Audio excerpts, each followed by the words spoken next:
Here we go. Sound one. All right, on the sound? I won't talk very loud, probably. All right. Right then? Move your paper in your hand out of the way. Yeah, All lean right. back. Just lean back. Okay. Yeah. All right. Mick, when did you first become aware of the Rutles? I suppose when we were living in Edith Grove, in London. But I'd never heard their records or anything. You never heard them? No, until they became like really famous, You're talking like 1963? Yeah, really early ones. I mean, I wasn't there in Liverpool. I wasn't aware. Right. Cavern. Right. I take it that's where they come from. They come from the Cavern, Rutland. Yes. Which is where they come. When did you first get to know them? Well, they came to one of our shows. And they came down with all their suits on, straight from a TV show, and they came and just sat and watched us for a while, checked us out. Were you billed as that? We were billed as that, yes. We were. What would it say? When we get up to Birmingham and it'd say London's answer to the Rutles, and it would annoy us a bit, but then we saw the sort of stupidity of it all. South versus North battle, it's difficult to remember, especially as it's so long ago. Right. How stupid it was, I mean, were you affected by Ruttle mania? Well, I think everybody was. I mean, it was just one of those things. I mean, if you were a popular group like we were, we got that kind of thing. I mean, I wasn't personally affected. I mean, I didn't used to run after them, if you know what I mean. Right. But I mean, it happened to all the other groups then because it became a fad. Right. Let's cut it a second. Sound two.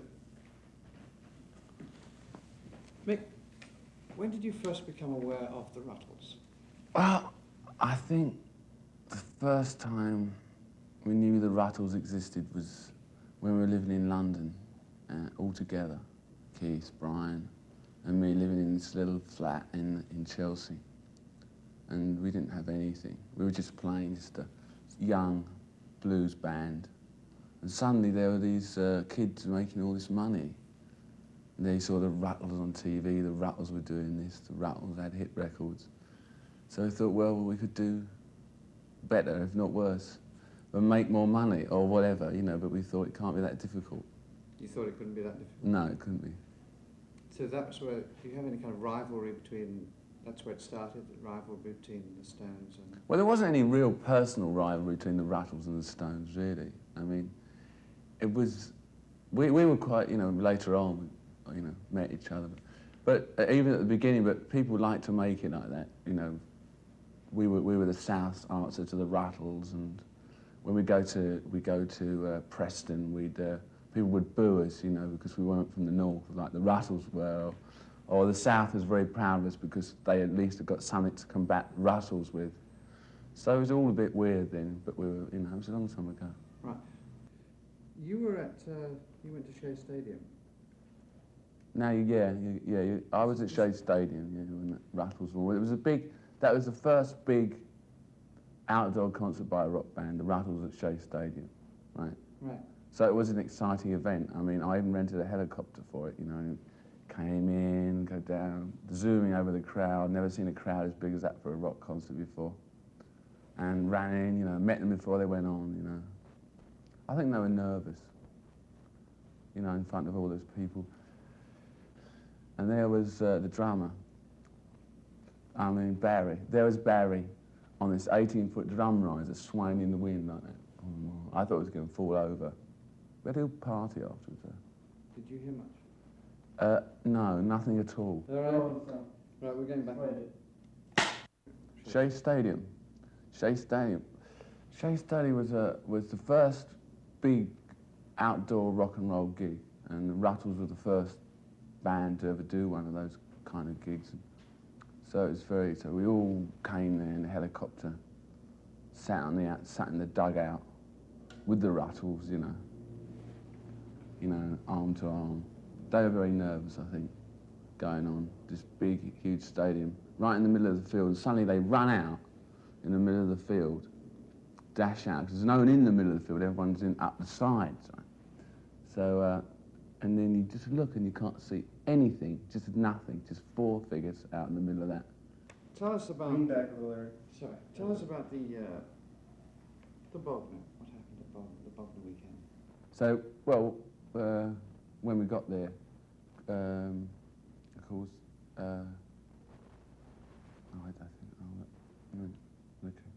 So anyway, we all had to stay together in this. Go ahead, Nick. Go ahead, start again. I'll change the frame so we can. All right. Go ahead. I'll start with that part.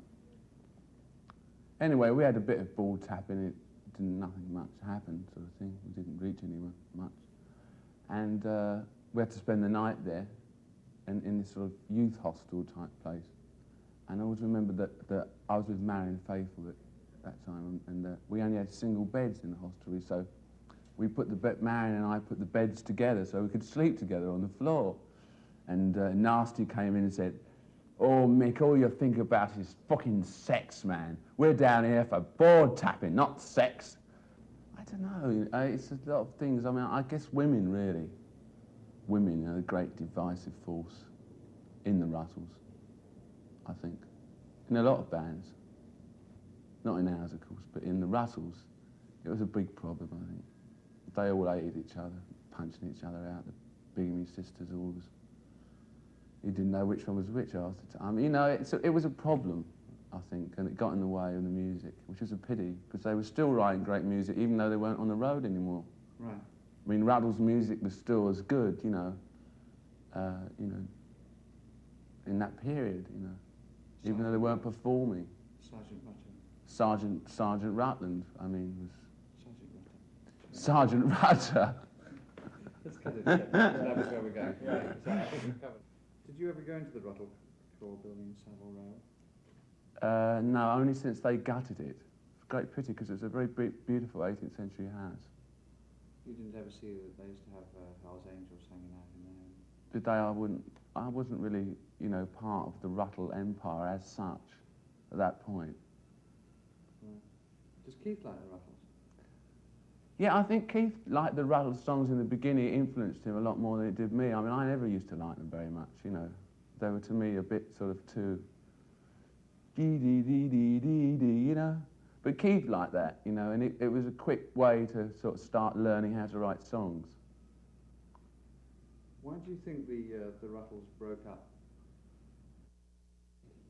Do you think they'll ever get back together again? Got it there. It's great. Okay. Lovely.